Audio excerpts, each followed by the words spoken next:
The legendary gambler Archie Karas once had all of the high denomination chips in Binion's casino. They had to call other casinos just to get more chips. This is the story of the legendary gambler Archie Karas. While we do a 15 Buffalo Head search, you're gonna maybe $3 and $6 spins. We'll start off with $6 spins for maybe 100 or two, and then we'll go down to more reasonable, probably $3 bets. But forgot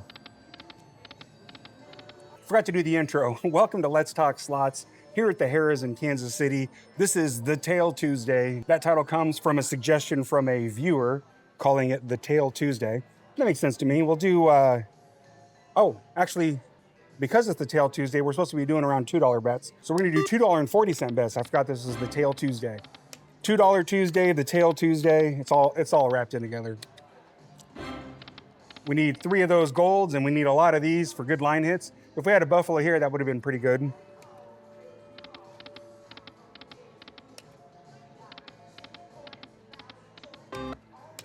So before I begin, how many of y'all have hit the 15 Buffalo Heads? I hit 15 Buffalo Heads probably 2 years ago, but it was on the one with the wheel. And I think I started with like 11 or 12 Buffalo Heads. I started with more than 10. I think I started with 12 Buffalo Heads. And so I don't know if I really count that. Starting with 12 Buffalo Heads and getting 3 more during, I think it was only 12 or 14 spins. I ended up winning like $3,000 on a $1.20 bet or something like that. It was crazy. But that's what 15 Buffalo Heads get you, is just a huge amount of lines with Buffalo Heads. So anyway, Archie Karas, the legendary gambler. He was born in Greece and actually had a falling out with his dad, had an argument with his dad, and basically just moved. He boarded a ship and migrated to the US and basically ended up over in Los Angeles. And the dude worked as a waiter and a busboy. But then he started gambling in pool halls. And so his sort of claim to fame in the beginning was he basically they say he took $50 and turned it into 40 million. Hold on. Come on, one more. One more.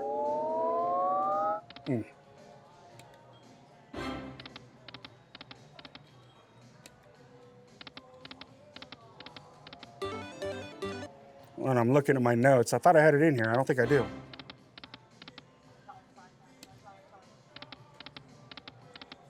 Oh yeah, here it is, okay. So he turned $50 million into 40 million. Now that's the story, but the real truth is he borrowed $10,000 from his friend, and 3 chances, come on. Come on.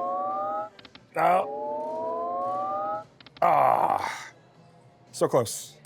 All right, so anyway, he borrowed $10,000. He had 50 bucks to his name, borrowed $10,000, and he was actually a pool hustler. So he made he turned that $10,000 into $30,000 in just hours of playing pool. And so he was good at pool. And then he also liked to play a lot of high stakes poker. So during this time frame, you had like the Stu Ungers, the Chip Reeses of the world were sort of dominating the poker scene. And so he started playing those individuals for heads up money. And then he decided to start playing craps at Binion's. And this is where like he really took off. And while he was playing craps at the Binion's, he won tens of millions of dollars. And there was a point at one night where he had every high limit chip that they had available, so much so that Binion's was having difficult paying out other bets on other tables.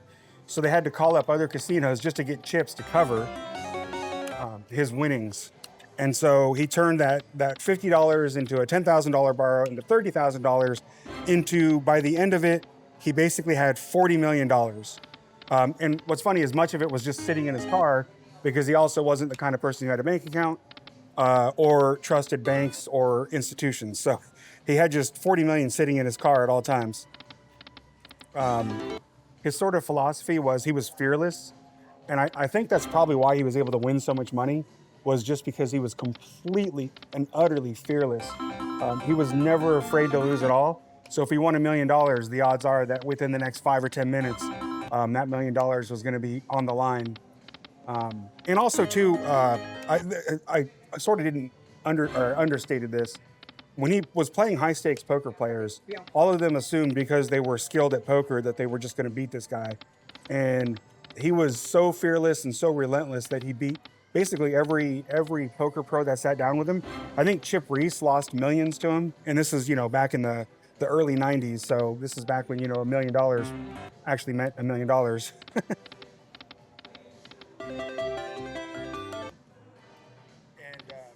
His regular bets at the height of his sort of gambling was basically $300,000 to $1 million per bet. So he was just absolutely fearless. And then that lasted. It was basically a 3-year sun run from 1992 until 1995.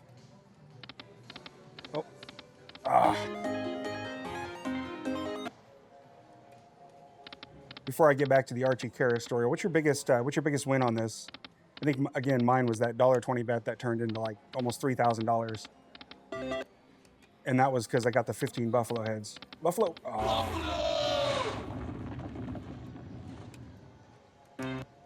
And in case you're fuzzy on the math, here's how the math behind it works. Like, because this is ways, every line has up to 3 Buffalo heads or whatever symbol it is, but it can be up to 3 times each line. So you got 3 times 3 times 3 times 3 times 3. So you can have 243 lines by the end of the 5th reel. So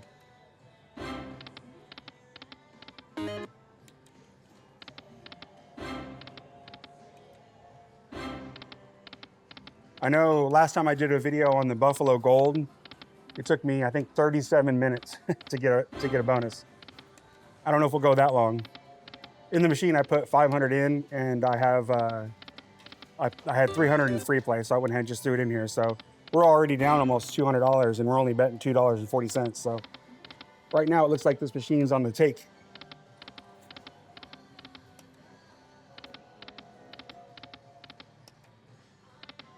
But there is one more. There is one more Buffalo Gold. I thought this was the only Buffalo Gold over here. I think if we get to let's see what happens. If we get to 600, we'll switch to the other Buffalo Gold.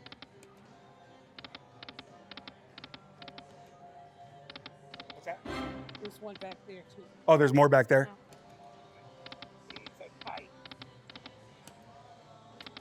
So we'll see. We're approaching 600 here, so we'll see.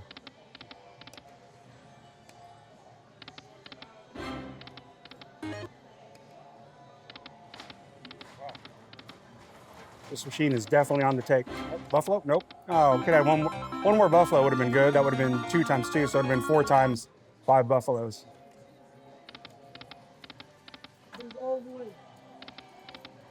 A few more spins, and then we're going to slide to the left. Little cha-cha slide. Well, 2. All right, last spin. See if this. Oh wait, nope. We got a line pay there.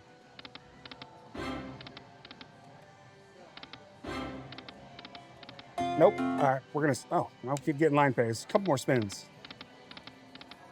We pull it off. Last spin. Nope. Gonna slide to the left. All right. So we had a little bit of free play left over there. I forgot I had free play in there. So we've only got. We only made $100 off our $300 free play.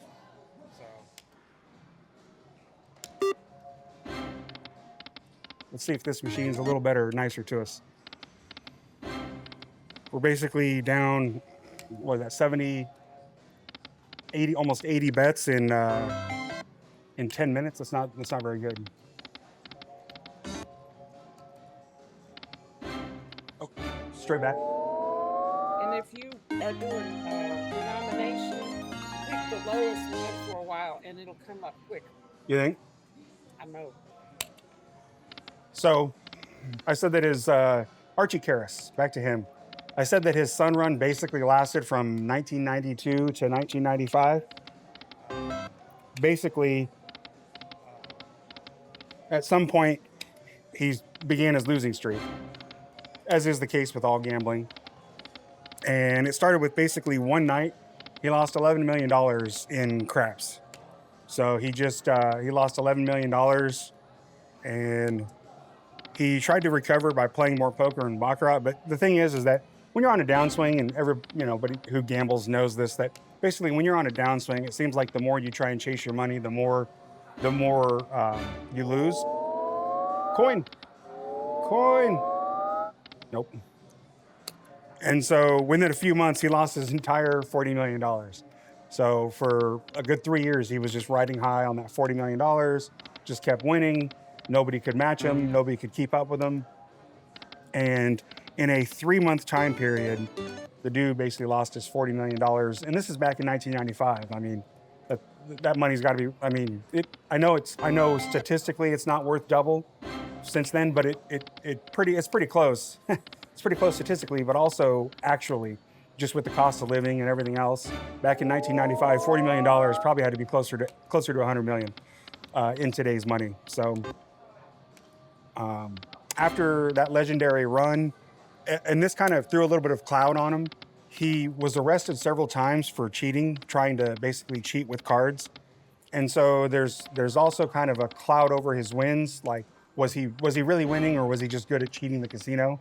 Or was he really good at winning against other poker players, or was he good at cheating other poker players? So, there's a little bit of a cloud hanging over his head. And he was arrested, again, for marked cards, for sneaking in marked cards to the casino, and basically doing illegal things inside the casino.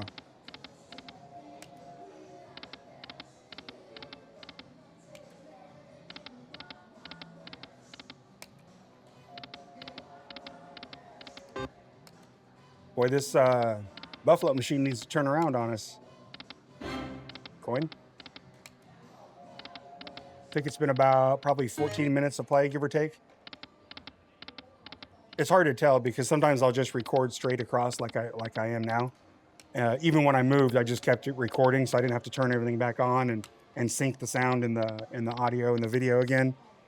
So I don't know how long that took to slide over, and then I also stopped to have the conversation a couple times, which I edit all that out. So I kind of have to guess, but it looks like we've been going about 14 minutes. So not that I expect a bonus every 14 minutes. It's been pretty dry. So Archie Karas in 2013, he was banned from all Nevada casinos.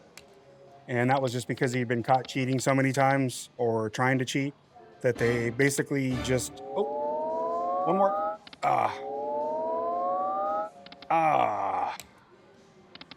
Close again.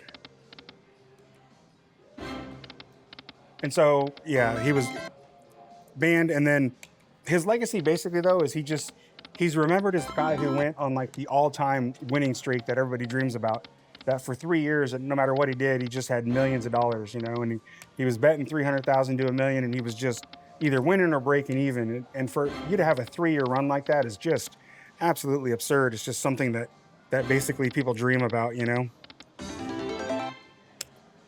And truth be told, too, is sort of deep down, I think a lot of gamblers would love the idea of them having to continuously bring out chips when you're on a winning streak, so much so that they run out of all the big chips behind the counter. They run out of all the big chips outside on the floor, and they run out of all the big chips in the safe that they're calling other casinos to bring more chips to your casinos, just so you can cover bets. I mean, that's just a legendary win for the night, to have every chip in the casino, in the safe, behind the counter, and on the floor. It's just an amazing run. And that is the story of Archie Karas. I think I'm gonna give this until about 400, because I don't mind losing my free play, but and I know it's probably a wrong way to look at free play. That's a good question. How do you guys look at free play? I kind of look at it as I'm willing to be a little bit more risky with free play. So I know on a high volatility machine like Buffalo, where you either need to be hitting buffaloes, a bunch of buffaloes on the screen, or you need to be hitting the coins, because in order for them to pay out those big payouts where you can get like 1,000 times your bet, then the opposite of that is they have to have a lot of dud spins and a lot of losing sessions to compensate for the fact that they can pay out 1,000 times your bet in a crazy Buffalo gold run. But anyway, so what do you guys think of free play? Do you consider it your own money, or are you a little more risky with it? I put it in the column of it's my money, but I'm a little more risky with it. And I don't mind throwing it in on a machine that I don't necessarily think I'm gonna get anything back, but once every, I don't know, 10 or 20 sessions. Because this is one of those machines that really you have to get that free spin bonus. Let's be honest, and a bunch of retriggers. Because you basically have to get about 50 to 60 free spins before you can even think about getting close to 15 buffalo heads. One more elk and 4 would have been good. Buffalo? Nope. 9s and buffaloes. All right, we're down to our last 20 bucks.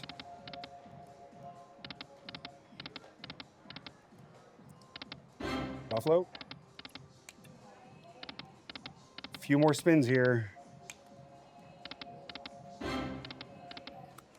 All right, Buffalo, if you're gonna do something, now's the time. Probably like 16 or 17 minutes to play. Elk. Elk on 5 would have been pretty good.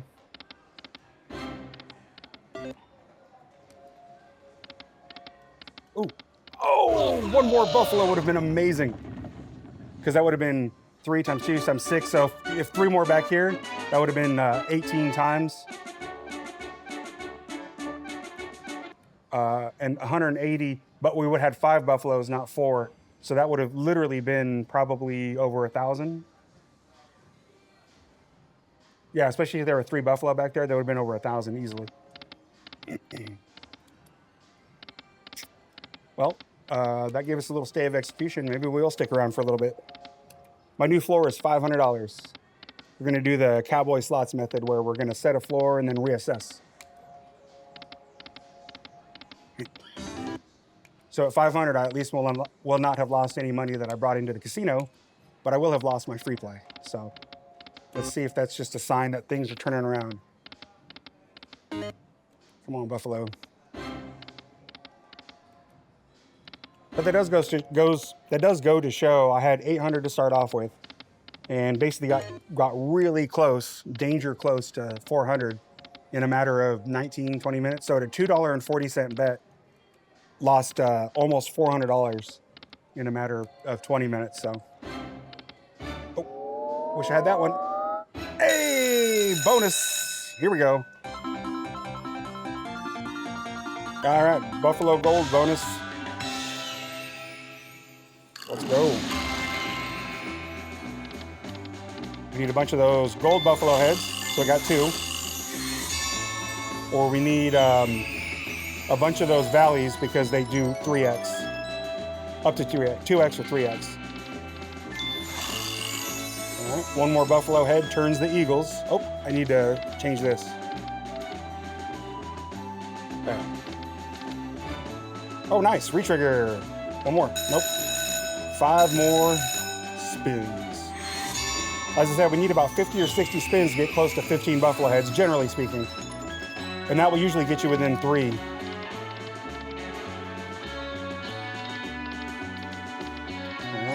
More buffalo heads, more wilds. One more buffalo head at least. There we go. So now the eagles. Nice. All right, 5 more games. Shaping up to be a better bonus than normal. Sometimes I don't even get any retriggers. Game 10. I'd like 2 more gold buffalo heads because that's usually when you start seeing a lot more line hits with the buffalo. All right. We need the retrigger. Nice. One more buffalo head.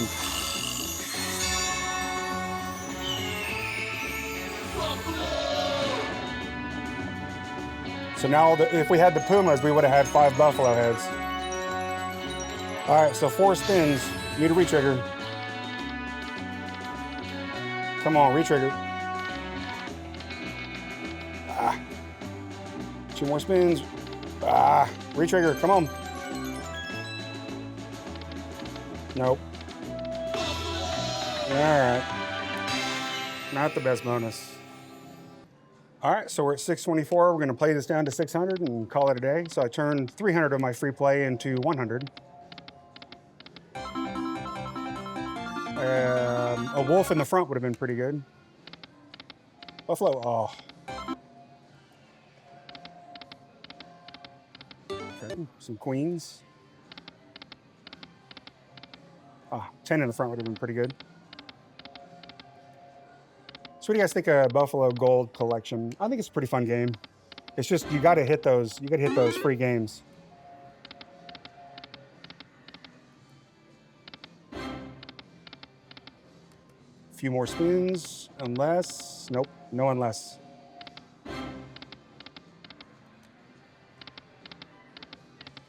All right, that's it. I will do one spin at 180. There we go. Buffalo, oh, might be able to go back up to 240, yeah. Oh, come on. Nope, I saw the gold coin go by. Usually it doesn't come back a second time on the fifth reel. All righty, thanks for watching. I appreciate every like and subscribe and appreciate everybody watching. Thank you.